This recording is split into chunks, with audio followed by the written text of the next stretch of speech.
ये बड़ा अद्भुत दरबार है। ये जो बालक अनाज जो है, यहाँ तो कुछ कहने की ज़रूरत नहीं है। पंजाब में तो बहुत श्रद्धा है, बहुत श्रद्धालु हैं इस पंजाब की इस दिव्य धरती में।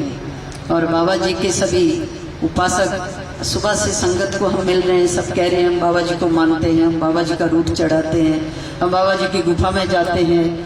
एक माई कह रही थी हम कच्ची लस्सी भी चढ़ाते हैं। और सब अपनी अपनी बातें बता रहे थे कि कैसे बाबा जी के साथ हमारा जुड़ाव है और कैसे कैसे बाबा जी की कृपा हमारे जीवन में बरसती है। तो ये बहुत ही प्रत्यक्ष शक्ति है। और ये दरबार आज नहीं 40 वर्षों से 1983-42 वर्षों से ये दरबार लग रहा है बाबा जी का। और इसमें असंख्य लोगों का कल्याण होता है। किसी भी तरह की समस्या हो, किसी भी तरह की परेशानी हो, दैहिक है, दैविक है, दैहिक माने शारीरिक समस्या हो, दैविक देवताओं से संबंधित कोई समस्या हो, भौतिक संसार के सुखों को लेकर कोई समस्या हो, मानसिक हो, सभी तरह के समस्याओं का समाधान नाथ की शरण में होता है। सिर्फ जुड़ने की बात है। आप सभी साथ संगत का बहुत बहुत अभिनंदन, बहुत बहुत साधुवाद।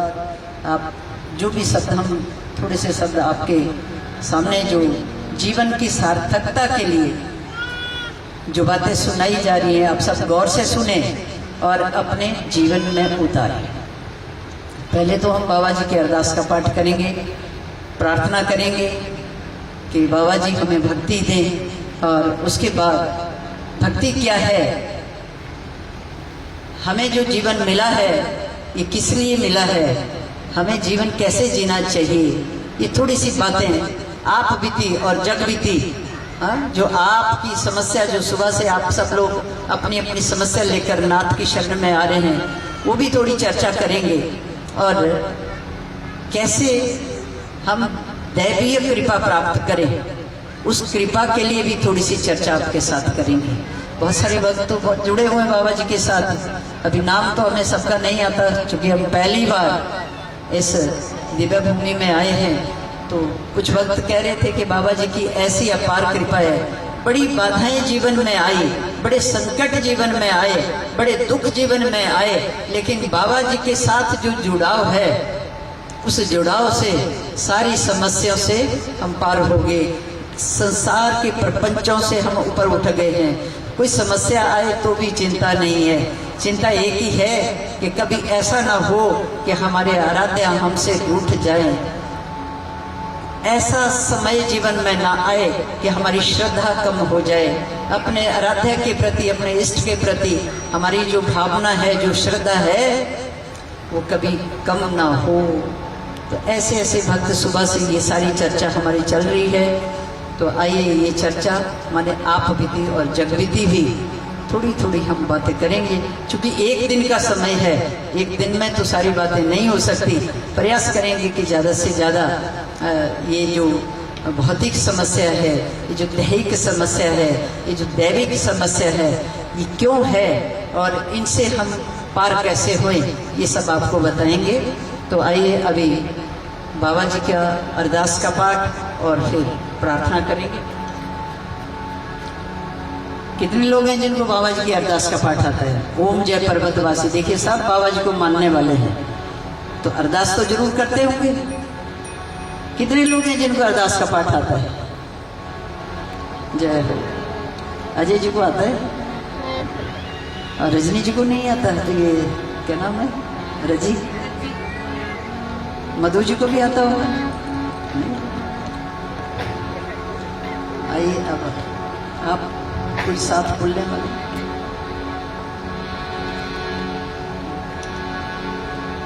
जकर पुण हरिदा बोल साचे दरबार की जय। पंजाब की शेरनी है, कुछ आवाज तो निकले। हाँ? ओम जय पर्वतवासी गुफा निवासी, जय जय दीन दयाल, जय अविनाशी जलथलवासी संतन के प्रतिपाल। उच्चरासी महाविकासी नाथ बाल गोपाल। जय सत्य प्रकाशी सत्य रूप नूप विशाल। जय ब्रह्मचारी जटाधारी भक्तन की प्रतिपाल। जय सिद्ध सिधारी दुर्गाधारी श्रेता दुख संगार। जय पौणाहारी गुफाधारी गौवन की चरवाले। चरणों में रक्तन मन शीसनी भाऊ नमस्कार। नजर मेर दी फेर देना था दी जो दुखड़ी तार। जोत जगा के पुष्प चढ़ा के गाँव में जय जयकार। रिद्धि सिद्धि बख्शियो हे मेरे दाता जी हे मेरे दातार। सहाय के रहना बाबा देना मेरा साथ। चरणों का मोहे दीजो सद्बुद्धि और ज्ञान। डोलती नैया पार करो जी हे मेरे भगवान। हाथ जोड़कर करूं प्रार्थना करियो ना स्वीकार। मैं सेविका भुलनहारा तेरी तू है बख्शनहार। जय जय बाबा बालकनाथ जय जय बाबा बालकनाथ। जय कर गुफादेवासी दरबार की जय। हे सिद्धों के मुक्तमणि मोरा वाले नाथ। रोम रोम में भक्तों के रमे रहो दिन रात। बोलिए सब मेरे साथ। हे सिद्धों के मुक्तमणि हे सिद्धों के मुकुटमणि। आप सब आप माइक छोड़ दो। पीछे से कितनी आवाज आती है ये सुनना चाहते हैं। भाई लोग भी बोलेंगे। हे सिद्धों के मुक्तमणि। प्रार्थना है नाथ के चरणों में हम प्रार्थना कर रहे हैं। हे सिद्धों के मुक्तमणि मोरा वाले नाथ। रोम रोम में भक्तों के रमे रहो दिन रात। हे प्रभु हे दीन बंधु हे दीन दयाला हम आपकी शरण में है। आप हमारे रोम रोम में वास करो। आप हमारे हृदय में वास करो। ये मनुष्य शरीर जो मिला है ये सार्थक हो जाए। ये बड़ी मुश्किल से मिलता है। 84 लाख योनियों के बाद ये शरीर मिला है। तो व्यर्थ ना जाए सार्थक हो जाए। इसलिए हे मेरे परमात्मा आप मेरे साथ रहोगे। साथ तो है ही इनसे पास और कुछ है ही नहीं और इनके सिवा भी कुछ नहीं है। ये है तो हम है। ये बात हमें अच्छे से समझ आ जानी चाहिए। ईश्वर है तो हम है। हमारे भीतर जो प्राण शक्ति है वो इस परमात्मा की है। जब वो प्राण शक्ति निकल जाती है तो हम एक श्वास भी नहीं ले सकते, एक कदम भी नहीं चल सकते। तो इसके बिना कुछ भी नहीं है। इसलिए कहा हे मोरा वाले नाथ रोम रोम में भक्तों के रमे रहो दिन रात। जो हमारे भीतर परमात्मा का वास है उसकी अनुभूति करना, उसका अनुभव करना कैसे होगा। आज कुछ भक्त ये भी कह रहे थे पूजा पाठ तो बहुत करते हैं, ध्यान नहीं लगता, अनुभूति नहीं होती, अनुभव नहीं होता, थोड़ा सा मन लगता है, फिर भटक जाता है मन। क्यों भटकता है? दृढ़ संकल्प होना चाहिए। जो दृढ़ संकल्पी होगा उनका मन कभी भटकेगा नहीं। भक्ति है जो हमें अपने मूल से जोड़ती है। भक्ति है जो संसार के प्रपंचों से हमें ऊपर उठाती है। भक्ति है जो तनाव में घिरा हुआ मन, जो डिप्रेशन में, बहुत सारे लोग कहते हैं डिप्रेशन हो गया, तनाव हो गया, कुछ अच्छा नहीं लगता, ईश्वर का दिया हुआ बहुत कुछ है लेकिन कुछ अच्छा नहीं लगता, मन परेशान है, मन विचलित है, मन दुखी है। किस बात का दुख है इस मन? ये मन चाहता है अपने आप से जुड़ना, ये मन चाहता है अपने मूल से जुड़ना। आप सब जानते हैं कि बाबा बालकनाथ ने 7 लइयों में 12 वर्ष माई रत्नों की गौएं चराई। क्यों चराई? माई रत्नू भगवान शिव की अनन्या भक्त थी, तो उनके घर कोई संतान नहीं थी। तो भगवान शंकर ने भगवान कार्तिक को कहा कि जाइए हिमाचल सातलाई में मेरी एक बड़ी अनन्या भक्त है, उस भक्त के घर जाकर आप गौ सेवा करो, सेवा और साधना। क्या है? ये भी तो भक्ति है। ये भजन कर रहे हैं, सत्संग में बैठे, ये भी भक्ति है। हम कहीं मंदिर जा रहे हैं, हम तीर्थ जा रहे हैं, वो भी भक्ति है। संतों के सानिध्य में कहीं जा रहे हैं, वो भी भक्ति है। संतों की जो सेवा है वो भी भक्ति है। समाज की जो सेवा हम कर रहे हैं ये भी भक्ति है। परिवार की जो सेवा हम कर रहे हैं ईमानदारी से, निस्वार्थ सेवा, वो भी भक्ति है। अगर भक्ति में, उस सेवा में स्वार्थ है तो भक्ति नहीं है, वो बेईमानी है, वो दम्भ है। निस्वार्थ भाव से हम अपने परिवार की सेवा कर रहे हैं, वो भी भक्ति है। भक्ति में शक्ति है। तो बाबा बालकनाथ ने 12 वर्ष तक माई रत्नों की गौएं चराई। 12 वर्षों में उन्होंने बहुत सारी सिद्धियां प्राप्त कर ली। और उन्हीं 12 वर्षों के दौरान गुरु गोरखनाथ जी बाबा बालकनाथ की परीक्षा लेने के लिए आए।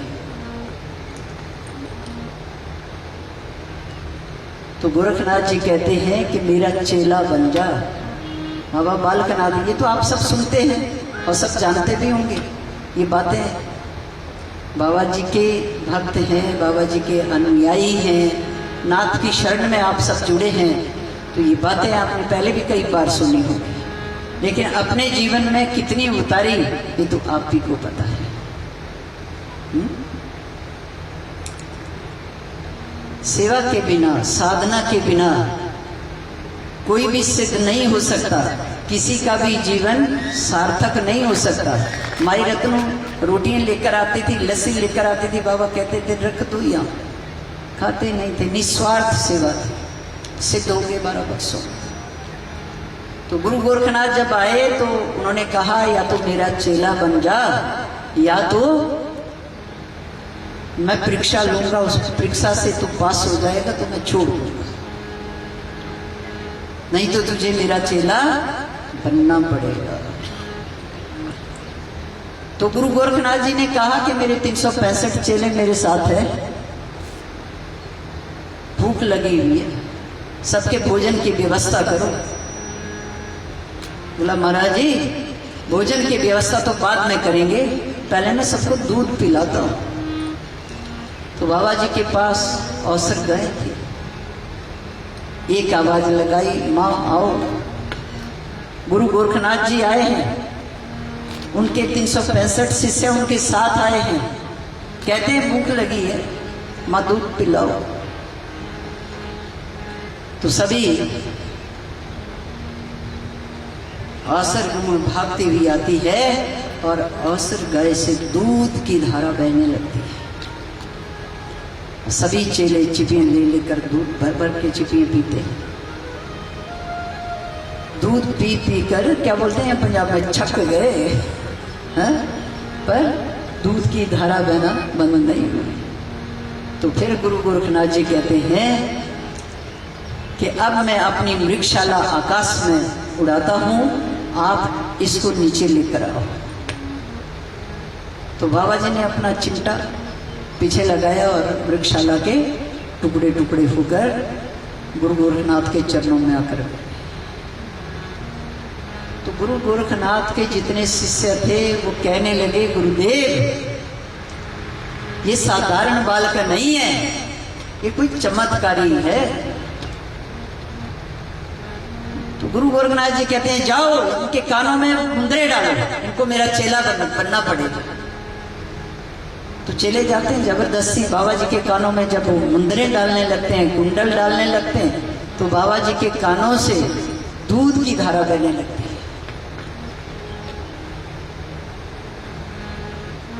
बाबा जी ने उडारी लगाई और धौलगिरी पर्वत जहाँ